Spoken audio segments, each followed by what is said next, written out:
Welcome back to the deep dive. Today we're getting into something I think, well, pretty much everyone grapples with. Oh, yeah. Wanting somebody you care about, Hmm. like really care about, to change something, a habit, maybe a choice, their whole lifestyle sometimes. Right. And feeling that frustration when you try to help or motivate and it just doesn't land. It hits a wall. Totally. It's this universal thing, relationships everywhere, friends, family, partners, you end up stuck. But everyone feels misunderstood, I think. We've been looking at some really interesting source material on this. It's from a chapter called People Only Change When They Feel Like It. Okay. And it introduces this idea. They call it the let them theory, which, just to be clear up front, does not mean giving up on people. No, not at all. It's more nuanced. Our goal here really is to unpack what this chapter is saying. Like, why does pushing people usually backfire? Right. Why is it so often ineffective, sometimes even harmful? And then explore this other way, this different approach the source talks about, which seems grounded more in acceptance.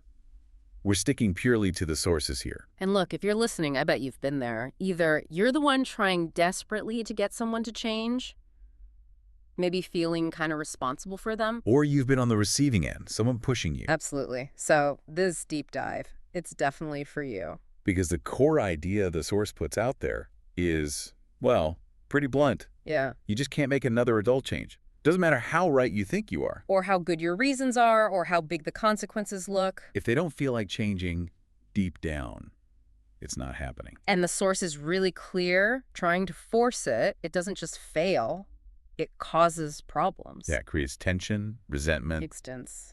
which brings us straight to that core problem. Yeah. Pressure just backfires, like almost every time. Instead of sparking that change, it just builds resistance. The source had this example. It felt so real. A friend loves her husband, but she's just at her wit's end trying to get him to be healthier. And she's tried everything, right? The whole list. Asking nicely, pleading, hints, crying, getting mad. Passive-aggressive comments, buying him gym stuff, healthy food, even a Peloton, I think you mentioned. Yeah. And the Yeah. result? Zip. Nothing. It leads to this total deadlock. Yeah. She's frustrated he won't change. She's just annoyed, feeling nagged all the time. Now think about the person you might have in mind, wanting something better for them, better health, maybe a job they like more, stay out of trouble, whatever it is. That feeling comes from a good place. It's love, it's care. That's normal. Totally normal.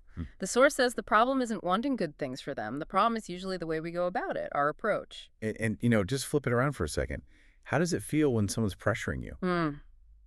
Instant irritation. Right. It feels like they don't really accept you, you know? My first reaction is just to dig my heels in, even if maybe they kind of have a point. That's it, exactly. That pushback. It feels like someone's trying to take away your control, your autonomy. It's naturally annoying. Okay, so if pressure just creates resistance, why is change so damn hard in the first place? Even when it seems obvious, like the benefits are staring them in the face. Yeah, it's so easy for us to think if they just understood how much better they'd feel working out, or if they just saw how this job would fix their money worries. Or that sitting on the couch isn't going to help them meet anyone. Like, they haven't thought of that. Exactly. The source suggests that approach can feel really patronizing, like you're talking down to them from some, high horse. Nobody likes that feeling. And people usually know the obvious stuff. They know smoking is bad. They know exercise is good. Pointing it out like it's some revelation, it can feel offensive. So the real truth, according to the source, is just that change is hard, like genuinely difficult for everyone. Including the person you want to change. They're probably already feeling some internal pressure about it themselves. Back to that husband example. He knows the extra weight is uncomfortable, not good for his heart. Maybe he feels self-conscious. He gets the facts. But he also knows very clearly that the process of changing, getting up early, cutting out the beer and pizza he enjoys, feeling maybe embarrassed at the gym, dieting. Yeah. That process is going to feel like pain. It's hard right now. Right. It's not fun. It's not comfortable. If it felt good and easy now, they'd probably be doing it already. And this is where the source brings in some science, which I found fascinating. It gives us reasons why pressure doesn't work on a deeper level. Okay, let's get into that. What's the science say? Well, the first big one is truth. #1. Adults only change when they feel like it. Simple as that. So stop trying to give them motivation, because you actually can't. Basically, yeah. Motivation, by definition, comes from within. It's about feeling like doing something. Right. So the husband isn't exercising because he just doesn't feel like it. That's the core of it. And you can't, like, magically implant that feeling into someone else. The source even says trying to do that is kind of like trying mind control. It just doesn't work. Okay, wow. Can't download a feeling. Got it. Right. So if it has to come from within, what else explains why pressure fails? Okay. Truth, #2. And this taps into neuroscience. Human beings are wired to move toward what feels good now and away from what feels hard in the moment. And the source mentions experts like Dr. Alok Kanogia, Dr. K. Right. Dr. K, a Harvard-trained psychiatrist, he explains that we often pressure people in ways that completely ignore this fundamental wiring. We want immediate pleasure. We avoid immediate pain. And change. Big change, anyway. Almost always means immediate discomfort for some payoff way down the road. Exactly. The couch is comfy now. The chips are tasty now. The game is fun now. Oh, the gym, that's effort now. Sweat now. Maybe feeling sore now. The reward is abstract, it's future. It's just easier, biologically speaking, to finish the chips and say, I'll start tomorrow. We're wired for the immediate. So trying to push someone towards that immediate pain, you're literally fighting their brain's basic operating system. Pretty much. Dr. K says it's like swimming upstream against our own nature. To actually change, a person has to consciously decide, okay, this is going to suck right now, but I'm going to push through it anyway. Yeah. They have to override those feelings. And that override, that Yeah. decision, you absolutely cannot make that for someone else. Nope, you just can't. But wait, there's actually a third reason the source highlights, based on science.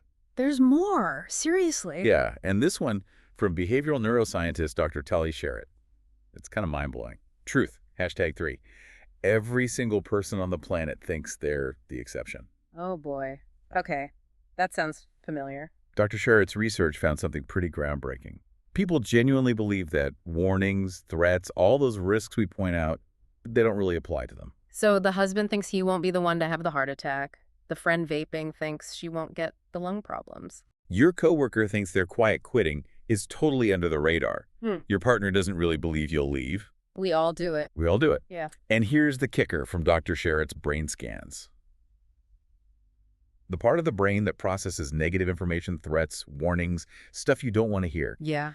it literally just tunes out. It kind of switches off when it gets that negative input. Wait, are you serious? So all the pleading, the ultimatums, the dramatic sighs, the scare tactics, Their brain might actually just be filtering it out, not even processing it. you're literally wasting your breath. The source basically says yes. Yeah. You're wasting your time, your energy. That negativity isn't landing the way you think it is because their brain is wired to protect itself from it. No wonder it feels like talking to a wall sometimes. Okay. Wow. So pressure fights their internal motivation. It fights their basic wiring for comfort now. And indeed, their brain literally tunes out the warnings. Put all that together. What Okay. happens? You get a standoff. That's what the source calls it. Pressure doesn't create change. It just creates resistance because they're instinctively fighting back against the feeling of being controlled. Ah, the control thing. Dr. Sharot's work again. That deep need to feel in control. Exactly. It's Yeah. wired in us for survival. Feeling safe means feeling like we have agency over our own lives. So when you push or nag, you're actually threatening that fundamental need for control, their control over their life, their choices. Even a seemingly helpful hint like, nice day for a run, when they clearly don't want to. It can feel like you're trying to take away their right to just be themselves, to make their own call. Which is why the source pushes this let them idea so hard. Acceptance. Letting people be who they are right now, that's what builds safety in a relationship. And the opposite. Pressure, criticism, expecting them to be different. That creates this power struggle. It's a battle for control. It goes back to Dr. K's point too, right? Your pressure feels like pain, so they move away. Exactly. You push, they resist. You push harder, they resist harder. Yeah. It's this escalating cycle. In that husband example, who actually holds the power in that standoff? Well, in a way, the husband does. As long as he resists his wife's pressure, he maintains control over his own choices. If he gives in because she pushed, he might feel like he lost agency, like she won. So the fight stops being about health, and it becomes about who's in charge. Pretty much. And often the person doing the pushing feels out of control too. Like the wife worrying about his health feels out of control of her future, her anxiety. So she tries to control him to feel more in control herself. It's a vicious cycle. Her pushing makes him feel threatened. He pushes back to keep his sense of self. His resistance makes her push harder. And you see this everywhere, the source says. Kids, parents, partners, work. Anywhere there's that pressure dynamic. So what do people actually want, if not pressure? According to the source, unconditional love, acceptance, kindness, compassion. They want to feel truly accepted, flaws and all, not managed or fixed. That feeling of safety allows them to maybe consider changing themselves. Potentially. And Dr. K adds another layer. The person you want to change, they likely do feel conflicted inside. They probably know, deep down, their behavior isn't ideal long-term. That's stopping and starting we see sometimes.